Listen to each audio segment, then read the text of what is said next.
नमस्कार, मी स्वप्नजा लोमटे. जनवार्ता बातमीपत्रात आपले सर्वांचे स्वागत. पाहूया पुण्यातील काही विशेष घडामोडी.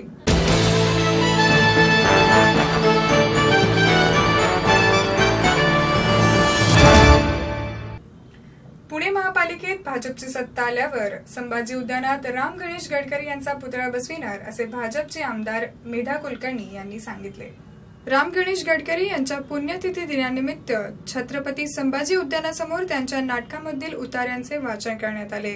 मागील महिन्यात या उद्यानाच्या मुख्य प्रवेशद्वारासमोर असलेला गडकरी यांचा पुतळा संभाजी ब्रिगेडच्या 4 कार्यकर्त्यांनी हटवला होता. त्यानंतर निर्माण झालेल्या वादाच्या पार्श्वभूमीवर आज गडकरींच्या पुण्यतिथीनिमित्त या कार्यक्रमाचे आयोजन करण्यात आले. यावेळी भाजपच्या आमदार मेधा कुलकर्णी बोलत होत्या.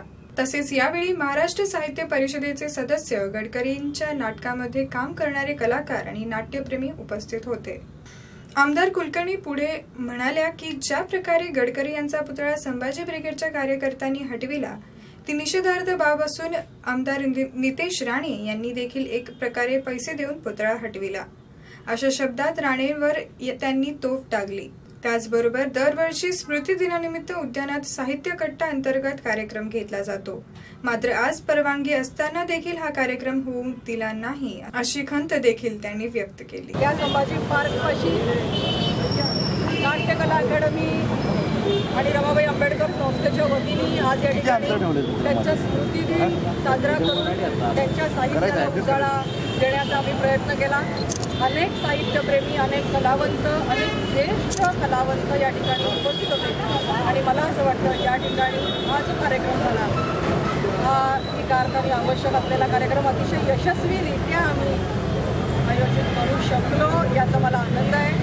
आज या ठिकाणी महाजन माझ्याबरोबर आहे, योगेश सोमण, फाडकर, प्रवीणजी तरडे, अनेक मान्यवर कलाकार, ज्येष्ठ समीक्षक विभा देशपांडे, अनेक कलाकार आणि साहित्यप्रेमी यांनी या ठिकाणी महाराष्ट्र गीतापासून अनेक उतार्यांपासून अनेक त्यांच्या नाटकातल्या अंकांपर्यंत अनेक गोष्टी या ठिकाणी सादर केल्या आणि हा कार्यक्रम यशस्वी झाला याचा मी मनापासून समाधान व्यक्त करतो. गोळामध्ये पोलिसांची परवानगी आम्हाला मिळालीच होती. मुख्यमंत्र्यांचा किंवा आमचं सरकार असण्याचा मुद्दा नाही आहे. ज्या महानगरपालिकेचं हे उद्यान आहे या महानगरपालिकेने आयत्या वेळेला पळकुटेपणा केला. आम्हाला परमिशन अगोदर दिली होती आणि नंतर त्यांच्याकडे संभाजी ब्रिगेडची मुलं येऊन बसली आणि त्यांनी धमक्या दिल्या. या धमक्यांना घाबरून असेल किंवा अन्य काही कारण असतील याचा तपास त्यांनी करायचा. हा प्रश्न त्यांना जाऊन विचारा की त्यांनी दिलेली परमिशन का रद्द केली. आम्ही दरवर्षी राम गणेश गडकरींच्या या पुतळ्यापाशी कार्यक्रम घेतो. कथाभारती ही आमची संस्था आहे. खांडेकर चौकात आम्ही त्यांचे कार्यक्रम घेतो. पु ल देशपांडे, आचार्य अत्रे अशा प्रत्येक ज्येष्ठ साहित्यिकांचे कार्यक्रम आम्ही नेहमी आणि दरवर्षी घेत असतो. दरवर्षी याला एवढ्या मोठ्या प्रमाणात प्रसिद्धी मिळत नाही. आज याला एवढ्या मोठ्या प्रमाणात प्रसिद्धी मिळाली.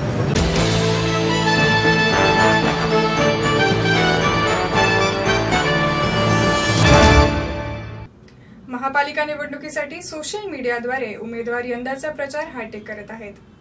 मी नगरसेवक होणारच या शाब्दिक आश्वासनापासून ते प्रभागातील मतदारांचा ॲपद्वारे सर्वेक्षण करण्यापर्यंत अशा हरेक प्रकारे सध्या उमेदवारांच्या प्रचार यंत्रणा कामाला लागल्या आहेत. यामध्ये प्रचारासाठी राजकीय पक्षाचे उपकरणे, टोपी बॅचपासून ते फिरते LED स्क्रीन, पथनाट्ये, मोबाईल ॲप, सोशल मीडियापर्यंत सर्व काही प्रचारासाठी उमेदवारांना इव्हेंट कंपनी पुरवत आहेत. यावर्षी उमेदवारांचा सोशल मीडियाच्या प्रचारावर भर असून यंदाचा प्रचारही हायटेक झाल्याचे चित्र पाहायला मिळत आहे. वैष्णवी क्रिएशनचे सचिन पेतुलवार म्हणाले की इतर गोष्टींमध्ये जसा सोशल मीडियाचा वापर वाढला आहे तसेच चित्र आज प्रचार साहित्यात पाहायला मिळत आहे. यासाठी आम्ही जास्तीत जास्त व्हॉट्सॲप व फेसबुक वापर करत आहोत. यासाठी उमेदवाराच्या व त्यांच्या कामाच्या अगदी 2 ते 12 मिनिटांच्या ध्वनिचित्रफिती तयार करून त्या पोस्ट करणे, उमेदवाराचे फेसबुक पेज बनवणे, त्यांच्या पक्षाच्या किंवा त्यांच्या नावाने मोबाईल ॲप तयार करणे आदी गोष्टींचा यात समावेश आहे. तसेच फेसबुकवर उमेदवार आता लाईव्ह ही मतदारांशी संवाद साधू शकतो. त्याप्रमाणे फेसबुकद्वारे प्रभागात कोपरा सभाही यावेळी आम्ही भरवतो, असेही पेतुलवार यांनी सांगितले. म्हणजे फार डिजिटलायझेशन झालं या इलेक्शनला आणि पिंपरी चिंचवड महापालिकेची निवडणूक म्हणजे ही पूर्ण महाराष्ट्राचं लक्ष आहे. पिंपरी चिंचवड महापालिका ही आशियातली पूर्वी सर्वात श्रीमंत महानगरपालिका होती. त्यामुळं सर्वच पक्षांचं कस लागलं की सत्ता आपल्याला हवी आहे.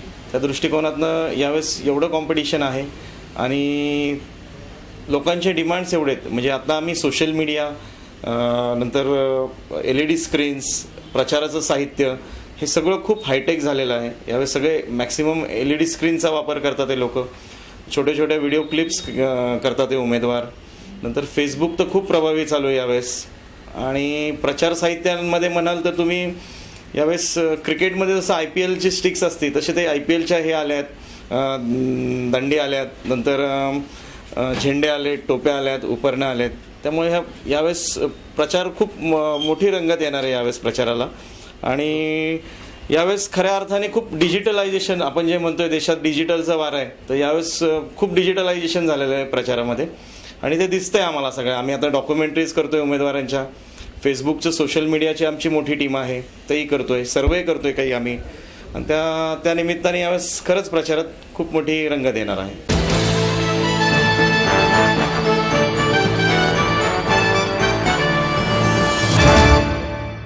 घरावरून गेलेल्या विद्युत वाहिनीच्या तारेच्या जाळ्यामुळे आंबेगाव पठार प्रभागातील नागरिकांमध्ये विजेचा धक्का बसण्याची भीती निर्माण झाली आहे. महापालिकेकडे वारंवार तक्रार करूनही प्रभाग क्रमांक 39 शिवप्रताप कॉलनी येथे घरावरून गेलेल्या विद्युत वाहिनी तारेचे जाळे अद्यापही काढण्यात आलेले नाही. त्यामुळे लहान मुलांपासून ते महिलांमध्ये विजेचा धक्का बसण्याची भीती निर्माण झाली आहे. या प्रभागात घरासमोरून आणि अत्यंत कमी उंचीवरून हे विद्युत वाहिनीचे तारे गेले असूनही स्थानिक नगरसेवकांनी या समस्येकडे दुर्लक्ष केले आहे. तसेच येथील नागरिकांना अनेक समस्यांनी ग्रासले आहे. त्यामध्ये या परिसरात नळांना संथ गतीने पाणी येते, त्यामुळे मोटर लावावी लागते आणि कचऱ्याची घंटागाडी दररोज येत नसल्यामुळे कचऱ्याची विल्हेवाट लावण्याचा प्रश्न येथील नागरिकांना पडत आहे. अजून अशा कोणत्या अडचणींना सामोरे जावे लागते हे जाणून घेतले आहे आमच्या प्रतिनिधींनी. सध्या आपण प्रभाग क्रमांक 39 शिवप्रताप कॉलनीमध्ये आलेलो आहे. इथे नागरिकांच्या बऱ्याच समस्या आहेत, जसे की इथं प्रत्येकाच्या घरावरून विजेचे वायर्स गेलेले आहेत, ज्यामुळे नागरिकांना शॉक बसण्याचा खूप मोठा धोका जाणवतोय. तसेच इथे बऱ्याच समस्या आहे, कचऱ्याच्या समस्या आहे, इथे पाण्याच्याही बऱ्याच समस्या आहे. पाणी प्रत्येकाला मिळत नाही. काही ठिकाणी दोन नळ आहेत, काही ठिकाणी एक नळ आहे, त्यामुळे प्रत्येकाला पाण्याचेही समांतर वाटप होत नाही. या संदर्भातील नागरिकांचे काय मत आहे, त्यांना काय समस्या जाणवतात हे आपण जाणून घेऊया. पाणी लाईट आम्हाला पाहिजे, वायऱ्या मधल्या निघाल्या पाहिजेत, अंडरलाईन लाईट करून दिलं तरी चालेल. आतापर्यंतच्या नगरसेवकांनी याकडे लक्ष दिलं नाही का? हे जे वायर वगैरे गेलेले आहेत त्या नाही, कोणीच इकडे येत नाही. मताच्या वेळेस येतात आणि म्हणतात आम्ही हे करू ते करू, परत कोणीच येत नाही एकदा निवडून आल्यानंतर. तुम्ही याच्याबद्दल तक्रार वगैरे कुठे केली? तक्रार नगरसेवक आहे पण सगळं दिलेलं आहे पण कोणीही लक्ष देत नाहीये. येणाऱ्या नगरसेवकाकडून तुम्हाला काय व्हायला पाहिजे काम? आमचा रोड बी झाला पाहिजे. रोड आम्हाला एकदाच केलेला आहे, त्याच्यावर केलेलाच नाही रोड. आणि लाईटीचं हे असं सगळे वायऱ्या घरावरून चालूच आहेत. लहान मुलांना हे खेळतात, सगळ्या रोडला लहान रोड पडतोय, मोठ्या गाड्या येतात, रस्ते व्यवस्थित नाही आहेत. इथे प्रत्येकाच्या मोस्ट ऑफ द घरावरून विजेच्या तारा वगैरे जाताना दिसतात. काय सांगाल? ह्या वायरी गेल्या 10 वर्ष झाल्या अशा आहेत. आम्ही इथं आलेल्या सगळ्या नगरसेवकांना लेखी अर्ज दिलेले, निवेदनं दिलेली आहेत. प्रत्येकाने आम्हाला सांगितले टेंडर पास झालेले आहेत, तुमचं काम ह्या दिवाळीनंतर होईल. असे 10 वर्ष गेले, 10 दिवाळ्या पण गेल्यात, पण अजून काही कुठलंही काम झालेलं नाही. आणि इतका आता हा शॉकचा धोका निर्माण झालेला आहे, कारण सगळ्यांची बांधकामं झालेली आहेत. घरांवरनं गॅलऱ्यांमधनं वायरी गेलेल्या आहेत. कपडे वगैरे वाळायला घालताना शॉक बसतात. इथं कचऱ्याला घंटागाडी येत नाही आमच्या लाईनला. आम्हाला मागे येऊन त्या लोकांनी सांगितलं होतं कॉर्पोरेशनच्या की तुम्ही पैसे द्या, तुम्हाला 1 घंटा गाडी पाठवू. 1 आठवडा गाडी आली, परत गाडी आलेली नाही. पाण्याचा प्रश्न असा आहे की पाणी आम्हाला अत्यंत कमी दाबाने येतं. आम्ही अनेक वेळा सांगितले, नगरसेवकांच्या ऑफिसांवर गेलेलो आहे की आम्हाला सरळ लाईन टाकून द्या, आम्हाला प्रेशरनी पाणी येईल, आम्हाला मोटारी लावायची गरज लागणार नाही. पण तरीसुद्धा मोटारी लावायला लागतात, कारण पाणीच प्रेशरनी नाही. आणि आता निवडणुकीच्या प्रचारासाठी जे उमेदवार येत आहेत त्या प्रत्येकाला आम्ही हेच तक्रारी सांगतोय. आणि ते आता म्हणतात की आता आमच्या हातात आल्यानंतर आम्ही करू. पण आधी जे आले होते त्यांच्या हातात सगळं आलं होतं, त्यांनी काही केलं नाही. आता हे काय करतील ह्याची पण आशा नाही आहे. तुम्ही कोणत्याच नगरसेवकांनी आधी कोणत्याच प्रकारचा प्रतिसाद अजिबात दखल घेतलेली नाहीये कशाचीच. आपण पाहत होतो या प्रभागातील समस्या, या आताच्या नगरसेवकांनी आतापर्यंत काहीच काम केली नाही. प्रत्येक वेळेस निवडणूक आली की मतदानासाठी आश्वासनाचे गाजर दाखवून तर आश्वासने पूर्ण केली जात नाहीत. पण येणाऱ्या निवडणुकीत नागरिकांना येणाऱ्या नगरसेवकाकडून खूप अपेक्षा आहेत. पाहूयात येणाऱ्या निवडणुकीत येणाऱ्या नगरसेवक कितपत हे कामे पूर्ण करण्यात यशस्वी होतात. कॅमेरामन रवी सोबत पूजा नायक, जनवार्ता न्यूज.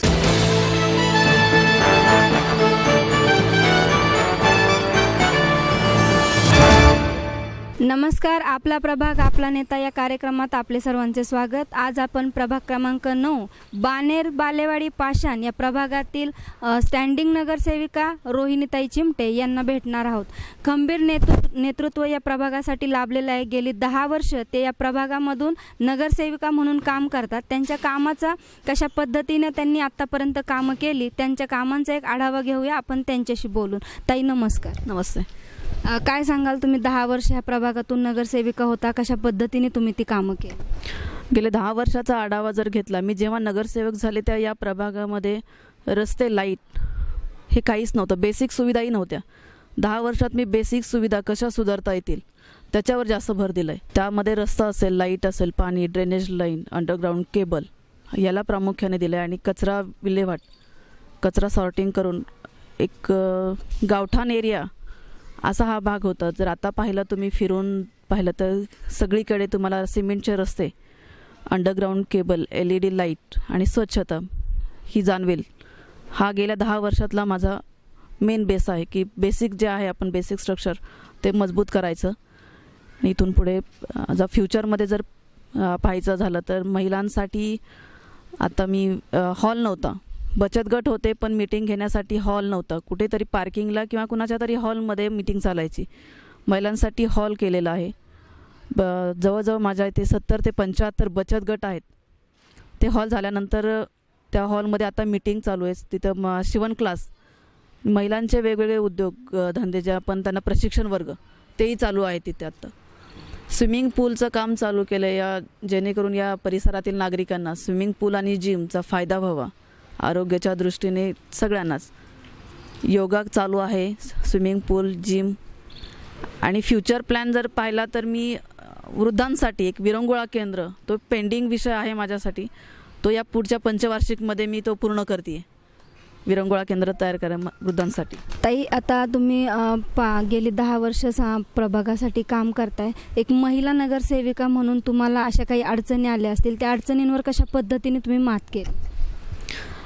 महिला म्हटलं की सर्वप्रथम महिला म्हटलं की तिला अजूनही समाजात पाहिजे तसं पाहिलं जात नाही. ठीक आहे, महिला नगरसेवक आहे ना, असे एकदम थोडंसं निग्लेक्ट करतात. जेवढं जेंट्सला करत नाही तेवढं प्रत्येक गोष्टीत अडचण येते. एखादी फाईल जर घ्यायची असेल तर तिथं एखादा जेंट्स नगरसेवक जर गेला तर ती पटकन फाईल होते, पण नगरसेवक लेडीज गेली तर होत नाहीत. हा दुरावा हे करण्यासाठी थोडंसं इतर सहकाऱ्यांचं सहकार्य घेऊन फायली पुटअप करून काम पूर्ण करून आणलं इथे मी. त्याच्यासाठी मला बाबूराव चांदेर यांची मदत झाली, म्हणजे ते माझ्याबरोबर होते आता सभागृहामध्ये. गेली 10 वर्ष त्यांच्या मार्गदर्शनाखाली काम करतोय. त्यांचं सहकार्य मोलाचं ठरलं. राजकारणाचा तुमचा प्रवास कशा पद्धतीने होता? म्हणजे घरातून काही राजकारणाचा वारसा वगैरे मिळाला का समाजकार्याची आवड होती म्हणून तुम्ही राजकारणामध्ये? नाही, घरातून तसा राजकारणाचा वारसा नाही आहे. म्हणजे कॉलेज करता राजकारण, समाजकारण करायचं म्हणून राजकारणात आले. प्रत्येक प्रभागातील प्रत्येक समस्या सोडवताना येणाऱ्या अडचणींवर धडाडीने आणि उभारीने मात करून हे नेतृत्व गेली 10 वर्ष या प्रभागासाठी काम करत आहे. येत्या महानगरपालिका निवडणूक 2017साठी ताई तुम्हाला जनवार्ता न्यूजकडून हार्दिक शुभेच्छा. धन्यवाद. प्रभागातील नागरिकांकडून आपण आज जाणून घेणार आहोत की प्रभागामध्ये नगरसेविकांनी जी काही कामं केलेली आहेत आणि आता महानगरपालिका निवडणुकीसाठी जे प्रचार वगैरे चालू आहेत त्याच्यासाठी नागरिकांकडून आज आपण जाणून घेऊयात की काय त्यांचं मतं आहेत. भाऊ नमस्कार, नाव सांगा. माझं नाव VM माने, मी साखरनगरमध्ये राहतो. या चिमटेताई गेली 10 वर्ष तुमच्या प्रभागातनं नगरसेविका आहेत. कशा पद्धतीनं त्यांचं काम आहे आणि कसं त्यांचं नेतृत्व आहे? आम्ही या ठिकाणी 2002मध्ये राहायला आलो, परंतु पाषाणपासून इकडे यायला अजिबात रस्ता नव्हता. ओढ्यामधून पाय या बाजूला एक पाय त्या बाजूला एक पाय ठेवून असं ओढ्यातून वाट काढत काढत इकडे यायला लागायचं आणि इकडे यायचं म्हणजे भीती वाटत होती. परंतु या 10 वर्षामध्ये इतका बदल झालेला आहे की एक आदर्श उपनगर झालेला आहे.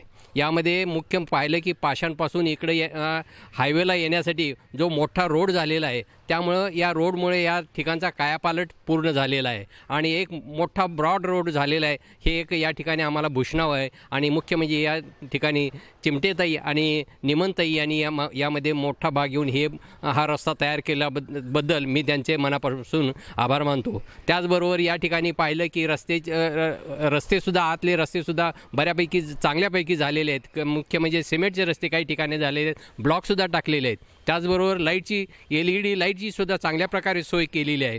त्याचबरोबर या ठिकाणी आपण पाहिलं की मुलांना खेळण्यासाठी ग्राउंड नव्हतं, तर ग्राउंडसुद्धा या ठिकाणी मोठं झालेलं आहे. जलतरण तलाव या ठिकाणी झालेला आहे. अशा प्रकारे मोठ्या प्रकारे कायापालट या भागाचा केलेला आहे आणि त्यामुळं प्रत्येकांना वाटतं की 2002मध्ये आम्हाला या ठिकाणी राहायला भीती वाटत होती, परंतु यामध्ये आता आमूलाग्र बदल झालेला आहे आणि कायापालट झालेलं. याबद्दल मी चिमटेताई व निमनताईंचं आभार मानतो. माझं नाव कुणाल पवार. चिमटेताईंच्या कामाबद्दल आणि बाबूराव अप्पांच्या कामाबद्दल तर कोणीही शंका घेणार नाही, कारण की आज आमच्या सुतारवाडी प्रभागामध्ये मागील 10 वर्षापूर्वीची सुतारवाडी आणि 10 वर्षानंतरची सुतारवाडी याच्यामध्ये खूपच फरक आहे. आज ज्यावेळेस चिमटेताई आमच्याजवळ उमेदवार म्हणून या नात्याने आमच्याजवळ येतात, त्यावेळेस आम्हाला त्यांना सांगायची पाळी येते की मॅडम तुम्ही आमच्याकडे येऊ नका, यावेळेस आम्हीच तुम्हाला स्वतःहून मतदान करणार आहोत म्हणून. आणि मी राहिला जरी सुतारवाडीत असलो, कामाला मी बानेरला आहे. बानेरला बाबूराव अप्पांचं काम बघितलं तर बानेरचा स्मार्ट सिटीमध्ये सहभाग म्हणून घेतलेला आहे. तर स्मार्ट सिटीत सहभागाच्या अगोदरच बानेर एवढं विकसित झालेलं आहे की ऑलरेडी ते स्मार्ट शहर म्हणून शहरामध्ये ते ॲक्सेप्टेबल आहे. प्रभागातील नागरिकांच्या आपण प्रतिक्रिया ऐकून घेतल्या की हे पॅनल खरंच खूप छान पद्धतीने प्रभागामध्ये काम करतं. आत्तापर्यंत पूर्वीचा प्रभाग आणि आत्ताचा प्रभाग ह्यामध्ये खूपच फरक पडलेला आहे आणि हे पॅनल या प्रभागातनं निवडून यावं यासाठी येथील नागरिकही प्रयत्न करणार आहेत. कॅमेरामन ऋतुजासोबत मी सोनाली, जनवार्ता न्यूज, पुणे.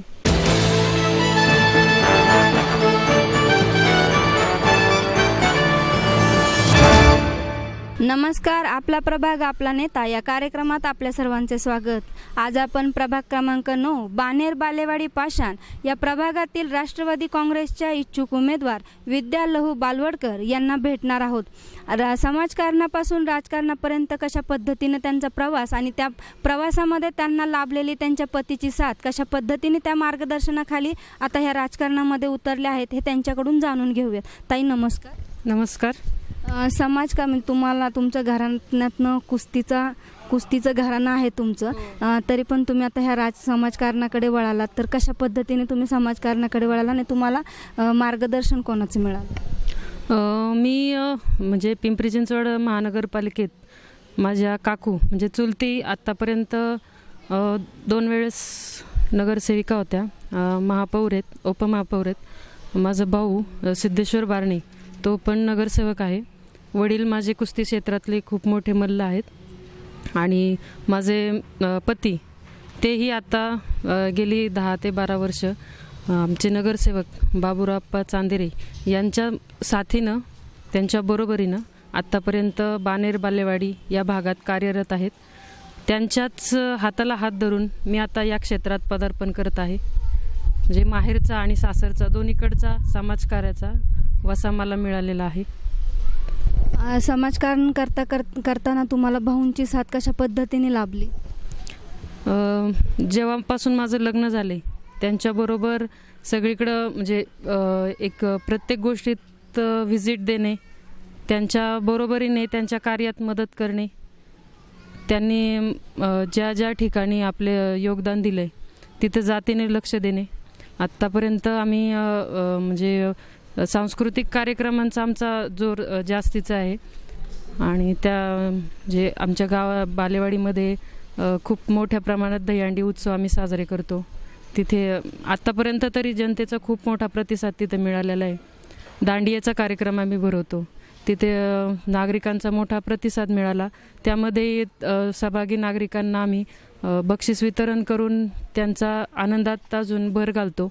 बानेर बालेवाडी या भागात आठवडा बाजार भरवतो. म्हणजे नागरिकांना योग्य दरात योग्य स्वच्छ भाजीपाला मिळावा यासाठी आम्ही आठवडे बाजार तिथे चालू केला आहे. त्यातही पर्यावरणाचा संवर्धनाचा विचार करून कॅरीबॅग वापर टाळण्यासाठी आम्ही कापडी पिशव्यांचं वाटप केलेलं आहे. तिथे गणेश उत्सवातही गणपती खरेदी करताना नागरिकांना गणपतीबरोबर एक वृक्ष किंवा रोप देऊन त्या ठिकाणी त्यांनाही पर्यावरण संवर्धनाचा विचार तिथं केलेला आहे व त्यांनाही सांगितलं म्हणजे की आता पर्यावरण संवर्धन हे गरजेचं आहे. ताई, तुम्ही प्रचारासाठी प्रभागात फिरताय. हा प्रभाग पूर्वी छोटा होता, पण आता काही नवीन भाग या प्रभागामध्ये जोडला गेलेला आहे. तर तिथे खूप काही अशा समस्या असतील ज्या तुमच्या नजरेस पडल्या असतील, तर त्या कशा पद्धतीने तुम्ही सोडवणार? तशा आमच्या प्रभागाचा पूर्वीपेक्षा खूप चांगला आत्ता विकास झालेला आहे. पूर्वी लाईट्स नव्हते थोडे म्हणजे किंवा रस्ते नव्हते, ब्लॉक्स नव्हते टाकलेले.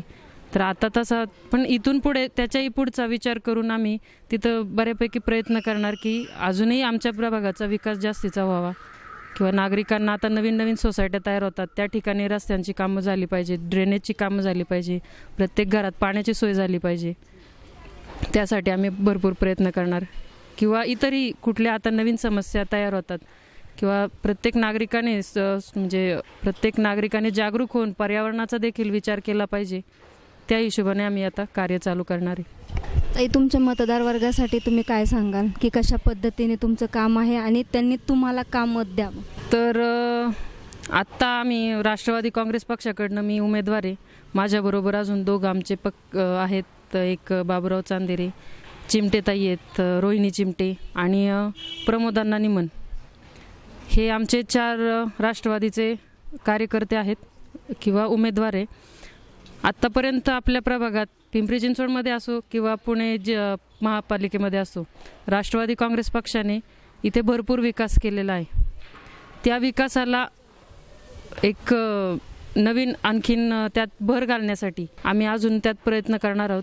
प्रत्येक नागरिकाचा प्रत्येक प्रश्न सोडवण्याचा या ठिकाणी विचार केला जाईल आणि सगळ्यांना प्राधान्य दिलं जाईल. प्रभागाचा विकास झपाट्याने कशा पद्धतीने करायचा आणि प्रभागामध्ये नागरिकांच्या समस्या कशा पद्धतीने जाणून घेऊन त्या सोडवायच्या असं हे नेतृत्व आहे. या नेतृत्वाला पुणे महानगरपालिका 2017साठी जनवार्ता न्यूजकडून हार्दिक शुभेच्छा. नमस्ते.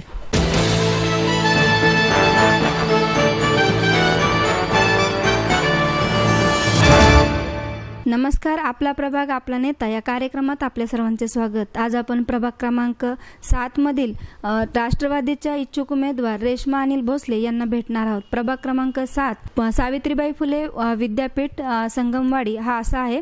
या प्रभागातून त्या राष्ट्रवादीच्या इच्छुक उमेदवार आहेत. प्रभाग क्रमांक 13च्या त्या स्टँडिंग नगरसेविका आहेत.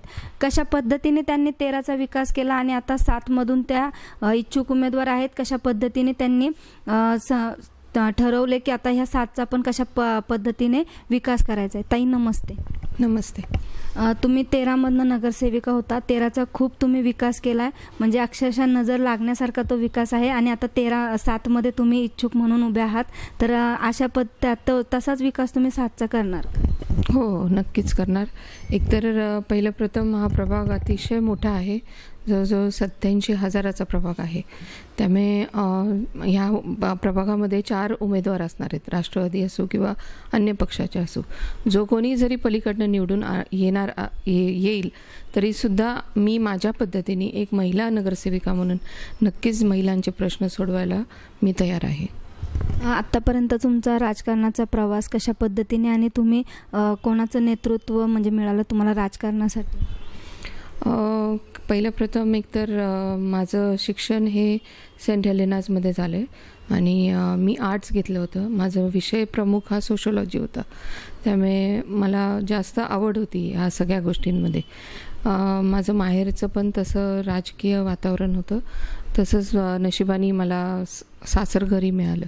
माझे सासरे मेयर होते पुण्याचे, त्याचबरोबर माझे पती 20 वर्ष नगरसेवक, त्याचबरोबर आता ही त्यांची 2री टर्म आहे आमदारकीची.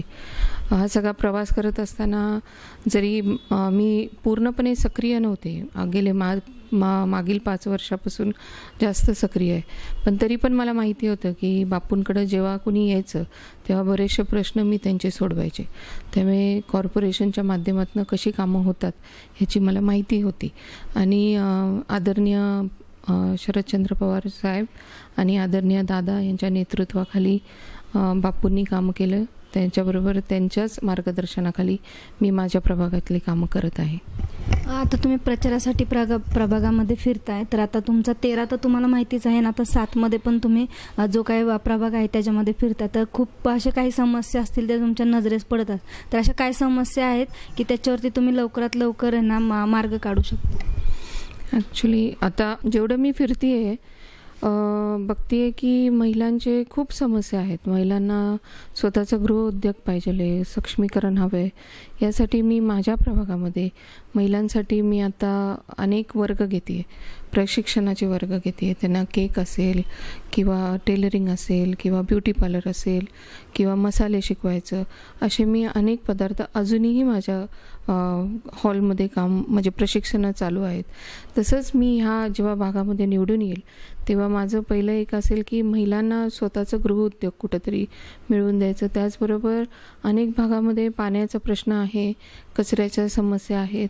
मग पाण्याच्या समस्या कशा दूर होतील, त्याचबरोबर माझ्या प्रभागामध्ये तर मी मशीन घेतले कचऱ्याचं, जेणेकरून प्रभाग नंबर 7 आता जो आला आहे मला, तिथं झिरो गार्बेज कसा राहील, ओला कचरा सगळा कसा जिरला जाईल, ह्याच्यासाठी मी आता ते मशीन आणले. ते आता एवढ्या 1 महिन्याभरात त्याचंही काम होईल. त्याचबरोबर आपलं क्रीडांगणाचं खूप मोठं काम होतं आहे. जवळजवळ 1.5 कोटीचं आमचं क्रीडांगणाचं काम आहे आणि हे इंटरनॅशनल लेवलवर क्रीडांगण होणार आहे. जेणेकरून आपल्या भागातली सगळी काही मुलं आहेत त्यांना कुठेतरी एक चांगलं ग्राउंड मिळावं खेळायसाठी, म्हणून त्याचं आम्ही आत्ता काम करत आहोत. त्याचबरोबर आपलं टँक तर आहेच. परत ज्येष्ठ लोकांसाठी आपण इथं गोखलेनगरला त्यांना वाचनालय पण केलं आणि अभ्यासिका हे जवळजवळ 75 लाखाची आपण आत्ता त्याचंही काम चालू आहे. असे अन्य म्हणजे ज्येष्ठ असतील किंवा माझ्या भागामध्ये तर मी अनेक असे शिबिरं घेतलेली आहेत. आत्ता जस्ट मी घेतलं ते महिलांसाठी कॅन्सर शिबिर घेतलं. अनेक त्यातले 2-3 पेशंट आढळूनही आले, त्यांनाही आम्ही ट्रीटमेंटसाठी पुढे पाठवलं आहे. त्याचबरोबर कॅन्सर पेशंट्स जे काय आलेले आहेत आत्तापर्यंत त्यांनाही मोफत कशी ट्रीटमेंट जहांगीरकडनं मिळेल त्यासाठी आम्ही खूप प्रयत्न केले आणि तेही त्यात आत्तापर्यंत 5-6 पेशंट चांगले झाले. त्याचबरोबर शहरी गरीब योजनेचे कार्ड आम्ही जवळजवळ 350-400 कार्ड वाटून झालेत. लोकांना बराचसा त्याचा फायदा झाला आहे. जवळजवळ 1.5 लाखापर्यंत त्यांना औषधोपचार असेल किंवा आरोग्याचे काही प्रॉब्लेम्स असतील त्यातनं त्यांना निवारण मिळालेलं आहे. हे तर आम्ही काम करतोय. आपल्या विद्यापीठ चौकामध्ये एक अशी परिस्थिती आहे की तिथे ट्रॅफिकची पण खूप मोठी समस्या आणि तिथे जे गरीब मुलं आहेत ते ट्रॅफिक सिग्नल पडला की ती मुलं त्या गाड्यांच्या समोर येतात, त्यामुळे ते अपघात वगैरे होण्याची शक्यता. तर तुम्ही भविष्यात त्या मुलांसाठी काही करू शकाल का? त्याची चर्चा चालू आहे आणि लवकरात लवकर संबंधित संस्थेची चर्चा करून आम्ही त्याही प्रश्नाचं उत्तर नक्कीच सोडवूया. हा नवीन प्रभाग तुम्हाला मिळालेला आहे, प्रभागातील मतदारांसाठी तुम्ही काय सांगाल? एक तर पहिलं प्रथम हा प्रभाग अतिशय मोठा झालेला आहे. मी एकच नागरिकांना सांगू इच्छिते की राष्ट्रवादी काँग्रेस पक्षाकडनं जे काय आम्ही 4 उमेदवार असू, चौघांनाही एक समान मतदान करावं, जेणेकरून आमचं जे काय निधी लागेल, जेणेकरून आम्ही चौघंही निवडून आल्यावर जो निधी उपलब्ध होईल तो चांगल्या पद्धतीने आम्ही या भागामध्ये काम करू शकू.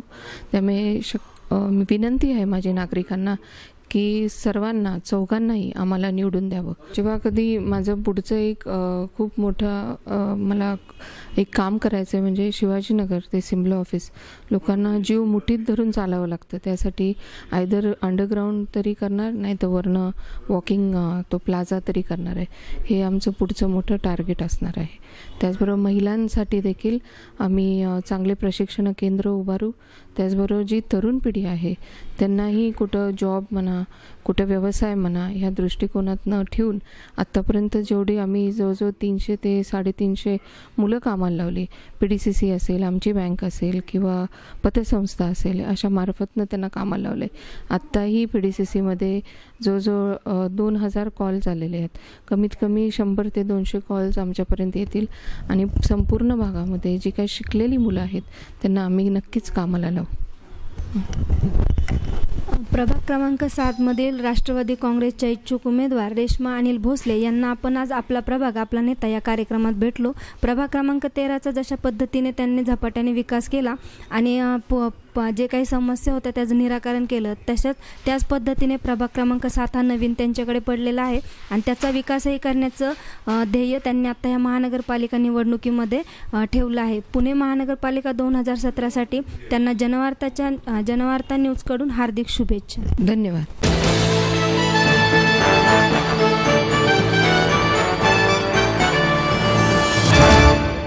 नमस्कार. थेट भेटमध्ये आपल्या सर्वांचं स्वागत. शिवाजीनगर मतदारसंघाचे आमदार अनिल शिवाजीराव भोसले यांच्याशी आपण आज खास बातचीत करायला आलो आहोत. बापू नमस्ते. नमस्ते. आमदार म्हणून बिनविरोध निवड झाली आहे तुमची, कसा अनुभव होता आणि कशी लढत झाली? नाही, मी बिनविरोध नाही, मी 440 मतं पडली.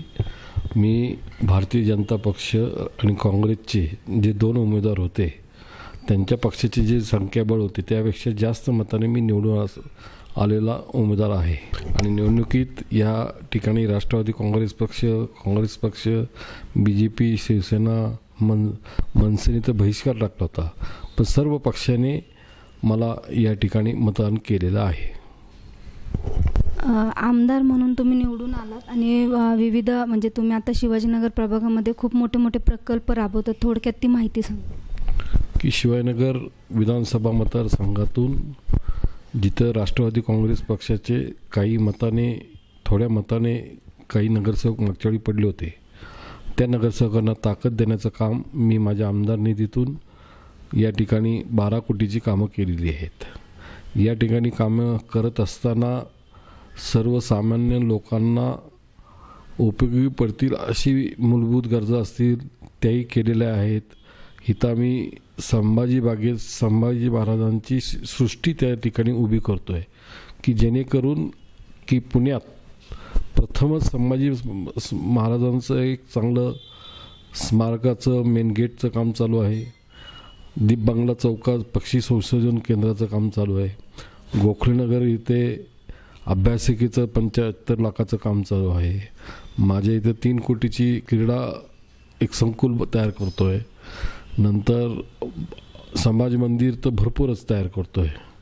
त्याचबरोबर व्यायामशाळेचं साहित्य असेल, महिलांना उद्योग केंद्र असेल, अशी अनेक त्या ठिकाणी कामं केलेली आहेत. कामं करत असताना की राष्ट्रवादी काँग्रेसच्या माध्यमातून सर्वसामान्य लोकांनी येणाऱ्या निवडणुकीला की केंद्रात ज्या पद्धतीने आपण केंद्रात मोदी साहेबांच्या विनंतीला मान देऊन सगळ्यांनी मतदान केलं, पण आज नोटाबंदीच्या नंतर या राज्यात ज्या पद्धतीने विकासाच्या बाबतीत आणि पुणे शहराला दुय्यम स्थान देऊन नागपूरला महत्त्व दिलेलं आहे आणि पुणे शहर हे स्मार्ट, आदरणीय शरदचंद्रजी पवारसाहेब, आदरणीय अजितदादा हे पुणे स्मार्ट केलेलं आहे. एक हाती सत्ता नसताना सर्वात जास्त नगरसेवक असलेला आमचा पक्ष आहे. तर ह्यावेळी आम्ही लोकांना अपील करतो की तुम्ही बहुमताने आम्हाला निवडून द्या. बहुमताने निवडून दिलं तर आम्ही पिंपरी चिंचवडला ज्या पद्धतीने अजितदादांनी विकास केलेला आहे, पिंपरी चिंचवडला आजचं की पुणे शहराचे फ्लॅटचे रेट कमी आलेत आणि पिंपरी चिंचवडला लोकांनी तिथं मूलभूत सुविधा चांगल्या झाल्यामुळे आज लोक तिथं मोठ्या प्रमाणात राहायला चाललेले आहेत. तर या पुणे शहराचं पुढील काळात तरुण रोजगार असेल, कारण की विद्याचं माहेरघर आहे, पेन्शनांचं घर आहे, या लोकांना जास्तीत जास्त पुणे महानगरपालिकेच्या माध्यमातून वाहतुकीची समस्या असेल, मेट्रोच्या बाबतीत असेल, नंतर BRTच्या बाबतीत असेल. दुसरी गोष्ट म्हणजे मी या DP-मध्ये महत्त्वाची आम्ही गोष्ट करून घेतली म्हणजे की सेनापती बापट रोड येथून जो बोगदाचं 3 बोगद्याचं काम करून डायरेक्ट कोथरूडला तो रस्ता निघणार आहे, जेणेकरून वाहतुकीचा ताण त्या ठिकाणी कमी करायचा आहे. सत्य आल्यानंतर आम्हाला सेनापती बापट रोडला इलिव्हेटेड रोड करायचा आहे. आज गणेशखिंड रोडला वाहतुकीचा प्रॉब्लेम आहे, तर गणेशखिंड रोडला तोही डायरेक्ट संचिती हॉस्पिटलपर्यंत कसा इलिव्हेटेड रोड तयार करता येईल आणि बाणेरपासून तो डायरेक्ट मुंबईला कसा निघेल माणूस, या दृष्टीने आम्हाला या ठिकाणी मोठे ब्रिजेसचे काम करायचं आहे. आणि याकरता लोकांचा विश्वास आमच्यावर आहेच आहे, आदरणीय दादांवर आहेच आहे. पण आम्ही सर्वसामान्य, आमचा राष्ट्रवादी काँग्रेस पक्षाचा पक्ष आहे. 80% समाजकारण, 20% राजकारण या माध्यमातून आम्हाला साहेबांनी स्थापन केलेला हा पक्ष गेली आम्ही 10 वर्ष ज्या पद्धतीने काम करतो आहे आणि पुढच्या वर्षी की भारतीय जनता पक्षाने नोटाबंदीचं आणि जे नोटाबंदी आणलेली आहे, नोटाबंदीच्या बाबतीत आत्ता आम्ही काही बोलणार नाही, कारण की 2 महिन्यानंतर लोकच बोलू लागतील की हे नोटाबंदीचा. आज तरुणांना वाटतं की प्लॅस्टिक कार्ड, आज 48% 125 कोटीची जनता आपल्या भारतात आहे आणि भविष्य काळात सर्वसामान्य माणूस जेव्हा आपले महिला वर्ग, जेव्हा आपले मिस्टर कामाला पगारातून जे पैसे येतात आणि ते बचत करत होते आणि त्या बचतीतून संकटकाळी, काही अडचणीच्या काळी अशा पैसे आपल्याला जपून ते वापर करत होते, पण आज तो मार्ग बंद झालेला आहे. अशा परिस्थितीत उद्या हा गोरगरीब लोक जर स्वाईप कार्ड वापरायला लागला, कॅशलेस व्यवहार करायला लागला, त्यांना उद्या भविष्यकाळात इन्कम टॅक्स पडायला लागला तर ह्यांच्यावर ताण पडणार आहे. आणि आजची परिस्थिती मोदी साहेबांनी सांगितलं 60 दिवसात सगळे व्यवहार पूर्ण होईल, पण तो फसवी निघाली अशी योजना. आज ही पुणे महानगरपालिकेच्या दृष्टीने ही अशीच आपल्याला स्वप्न दाखवतील की आम्ही हा सोन्याचा महाल बनवू, आम्ही सोन्याचे रस्ते बनवू, हे करू. आज गेली 2 वर्ष पालकमंत्री म्हणून, मुख्यमंत्री म्हणून पुणे शहराला ज्या पद्धतीने नागपूरला पहिली मेट्रो आणली, नंतर पुण्याला आणली, हरित न्यायालयाने परवाशी म्हणजे कालच हायकोर्टाने स्टे उठवला आहे, सुप्रीम कोर्टाने. पण ह्या मेट्रोला काम करत असताना भविष्यकाळात इतक्या अडचणी येणार आहेत, त्या अडचणीला तोंड देण्यासाठी, कारण की राष्ट्रवादी काँग्रेस पक्षच हा करू शकतो, कारण की सर्वसामान्य लोकात असलेली ही लोक, आमची सर्व नगरसेवक असतील, आमदार असतील, आमचे नेते असतील, कारण की लोकांशी जवळीक असलेले आणि लोकांशी डायरेक्ट संपर्क अडचणीच्या काळात बोलू शकतात आणि ते प्रश्न सोडवू शकतात. त्यामुळे मला आपल्याला या माध्यमातून राष्ट्रवादी काँग्रेस पक्षाला आपण मतदान करावं अशी या ठिकाणी विनंती करतो. ताई ह्यावेळेस नगरसेवकाच्या निवडणुकीला उभ्या आहेत, तर काय सांगाल तुम्ही, कशा पद्धतीने त्यांचं काम चालू? गेल्या 5 वर्षापूर्वी ती महानगरपालिकेला निवडून आली.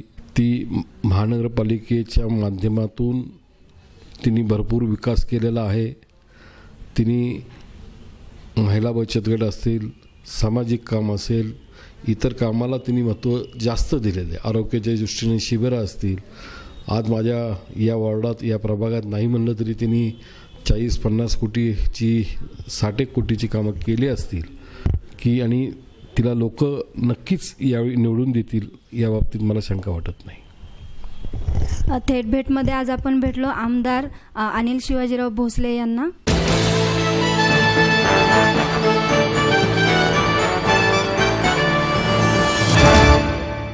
आणि याचबरोबर आजचे जनवार्ता बातमीपत्र संपले. उद्या पुन्हा भेटूया याच वेळी. नमस्कार.